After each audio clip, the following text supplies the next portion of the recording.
Hearing হওয়ার পর মমতা ব্যানার্জি তার আর্গুমেন্ট করেছেন। 1 নম্বর পয়েন্ট যেটা বলেছে যে ডিলিশন হচ্ছে, কোনো ইনক্লুশন হচ্ছে না, ইনক্লুশনটাও দরকার। 2 নম্বর হচ্ছে roll of micro observer and roll observer.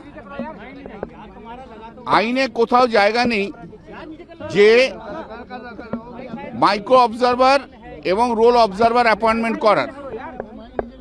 3 নম্বর হচ্ছে এই যে লজিক্যাল ডিসক্রিপেন্সি বলে যে যেগুলো কোনো ছোট ছোট মিস্টেক, যেমন খান, বাবার নাম খান লিখেছিল আলাউদ্দিন খান, এখন এসছে আলাউদ্দিন খাঁ। তার কার মিস্টেক? এটা তো ইলেকশন কমিশনের মিস্টেক। তার জন্য লোককে কেন হ্যারাস করা হবে? বড় কথা যে এখনো প্রচুর লোক বাকি আছে হিয়ারিংয়ের, প্রায় 70-75 লক্ষ, মাত্র 4 দিন সময় আছে। জজ সাহেবরা বলেছে সেরকম হলে আমরা টাইম বাড়াবো, উই আর থিঙ্কিং। এবং এই মামলা সোমবার দিন আবার হিয়ারিং হবে, তারপর যা ফাইনাল অর্ডার দেওয়ার তা ফাইনাল অর্ডার দেওয়া হবে।